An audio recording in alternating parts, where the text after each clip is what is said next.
Dari Al-Ahzab 28-33 ini jadi jelas bahwa Ahlul Bait itu pertama adalah orang rumah Nabi. Ada satu hadis mengatakan bahwa Nabi SAW menyebutkan yang namanya Ali, Fatimah, Hasan dan Husain radhiyallahu anhum, ini ahlul baitku. Masih relate dengan Al-Ahzab bahwa ahlul bait itu adalah keluarga rumah, bukan keturunan. Bukan keturunan. Ada yang harus diluruskan juga, yaitu surat Asy-Syura ayat 23 yang berbunyi qul la as'alukum alaihi ajran ilal mawaddata fil qurba, yang artinya katakannya Muhammad, aku tidak meminta imbalan atas dakwah yang aku lakukan, melainkan cinta dan kasih sayang dalam kekerabatan. Bahwa ilal mawaddata fil qurba artinya adalah kecuali cinta dan kasih sayang dalam kekeluargaan, dalam kekerabatan, bukan cinta kepada keluargaku, bukan cinta kepada keluargaku. Mari kita lihat bagaimana komentar para ahli tafsir surah ke-42 Asy-Syura di ayat ke-23. At-Tafsir Al-Kabir karya Al-Imam Al-Fakhr Razi. Illal mawaddata fil qurba, yang dimaksud al-mawaddah fil qurba, kecintaan kepada kekerabatanku, beliau simpulkan itu ada 3. Bisa umatnya, ya, seluruh umat beliau yang mengikuti seluruh tuntunan Rasulullah SAW dengan benar. Tafsiran kedua diartikan pula dengan sahabat-sahabat Rasulullah SAW.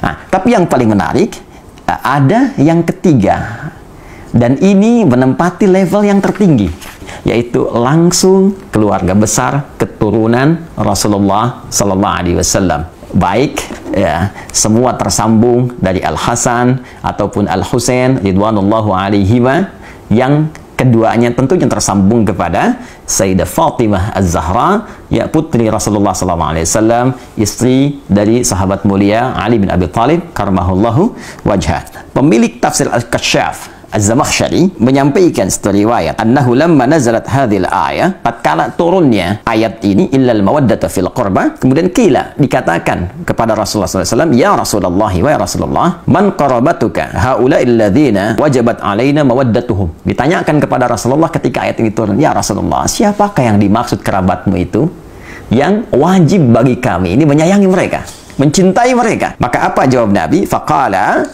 Ali wa Fatimah wabnahuma, fathabata anna haula'il arba'ah aqarib an-nabi sallallahu alaihi wasallam, adalah Ali, Fatimah, dan putra dari keduanya, dan tentunya ini mencakup keturunan-keturunan dari mereka. Maka Al-Imam Fakhr Razi, ya, mengomentari kalimat riwayat tadi, mengatakan maka dengan tetapnya keterangan ini, mereka keturunan Nabi langsung dari Ali, Fatimah, Al-Hasan, Al-Husain, ini harus menempati porsi tertinggi dari nilai kasih, cinta, perhatian, tak boleh disakiti, dari 3 golongan yang tadi disebutkan. Bahkan Imam Fakhr Razi langsung mengomentari, bahkan ini kita bisa dapati beberapa petunjuk, kata beliau. Di antara petunjuknya, la syakka anna Nabiya sallallahu alaihi wasallam kana yuhibbu Fatimata alaihi salam, qala sallallahu alaihi wasallam, Fatimatu bid'atu minni, ya, Fatimatu bid'atun minni yu'dhini ma yu'dhiha. Fatimah itu belahan diriku, belahan jiwaku. Maka siapa yang menyakitinya, dia telah menyakitiku. Siapa yang menyakitinya, dia telah menyakitiku.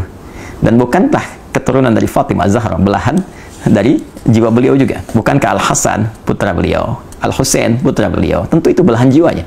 Dan keturunan dari Al-Hasan, keturunan dari Al-Husain, para sayyid, syarif, yang mendapatkan cinta, yang dicintai, itu keturunan langsung yang terurut nasabnya kepada Sayyidah Fatimah Az-Zahra. Dan ketika menjadi belahan jiwa Sayyidah Fatimah, maka menjadi belahan jiwa Rasulullah SAW. Karena itulah saking tingginya derajat mencintai keluarga besar ini pada level yang pertama, sampai dijadikan doa dalam tasyahud. Allahumma salli ala Muhammad wa ala ali Muhammad. Ada juga penguat di tafsir Ibnu Katsir. Ini dalil dari Ibnu Katsir yang menguatkan bukan hanya Fatimah ya radhiyallahu taala anha, Ali bin Abi Thalib, dan putra keduanya itu Al Hasan Al Husain. Tidak dicukupkan mawaddah al-qurba fil qurba pada keempatnya. Nah, di antara buktinya apa yang disampaikan oleh Imam Ibnu Katsir dalam tafsirnya, tafsir Al-Qur'anil Azim. Ia berkata, "Lamma ji'a bi Ali ibn Husain asyara." Tatkala Ali bin Husain ditawan, maka kemudian dia dibawa ke gerbang kota Dimashq. Berdirilah seorang laki-laki dari masyarakat Syam. Faqala, dia berkata, "Alhamdulillahilladzi qatalakum wasta'salakum wa qata'a qarnil fitnah." Segala puji bagi Allah Subhanahu wa taala yang telah menghancurkan kalian dan memutus fitnah di zamanku ini. Nah, jadi dia merasa bahwa dengan ditawannya keluarga besar Nabi, termasuk di dalamnya Ali ibn Husain radhiyallahu taala anhu, dia menyimpulkan, nah ini sumber fitnah nih. Dia menyakiti, yang menuduh bahwa ini bagian dari keluarga Nabi, keturunan Nabi, ini fitnah pada saat itu yang menyebabkan banyak persoalan-persoalan, banyak kericuhan-kericuhan, banyak kesemrawutan-kesemrawutan, banyak pertikaian-pertikaian. Maka dia menyimpulkan ini dengan ditangkapnya, ditawannya orang ini, keturunan Nabi SAW, dengan kalimat yang tak pantas tadi. Ya, saya nggak berani menerjemahkan dengan yang lebih kasar, ya, yang sesuai dengan apa yang dia katakan tadi. Saya mungkin katakan yang telah menangkap dia, ya.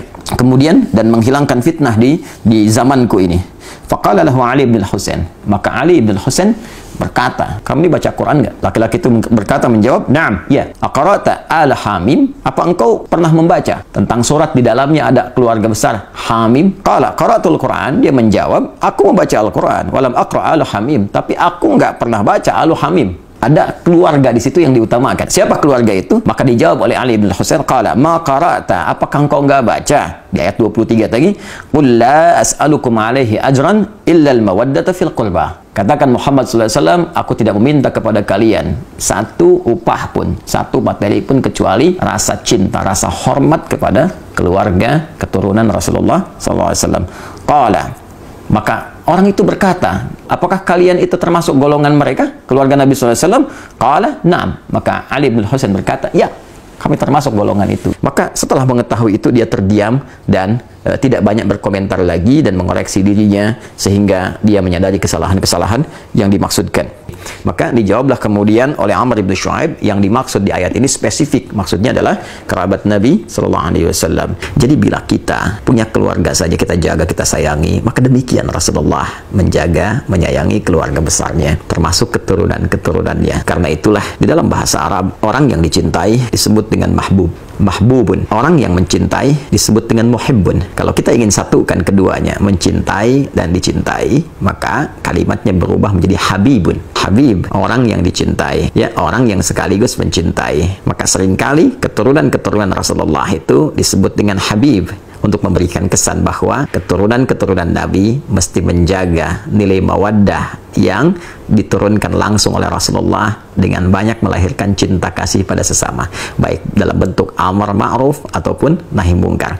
Dan saat yang bersamaan ada isyarat kepada kita untuk mencintai mereka, tidak menyakiti mereka, karena menyakiti mereka juga menyakiti langsung kepada Rasulullah SAW. Dengan ini saya bermohon kepada Allah, semoga Allah senantiasa memuliakan kita semua, memuliakan sahabat-sahabat Nabi, dan terkhusus memuliakan, mencintai dan menjaga seluruh keluarga besar Rasulullah SAW sampai dengan keturunannya di masa kini ataupun di masa yang akan datang. Saya pun memohon maaf jika dalam setiap tutur perilaku ada tindakan-tindakan yang boleh jadi menyakiti keluarga besar Rasulullah SAW, dan semoga maaf Anda, kasih sayang Anda menjadikan peluang yang terbuka bagi saya untuk berjumpa dengan Rasulullah SAW dalam keadaan yang gembira bersama Anda semua dalam naungan ridha Allah Subhanahu wa Ta'ala.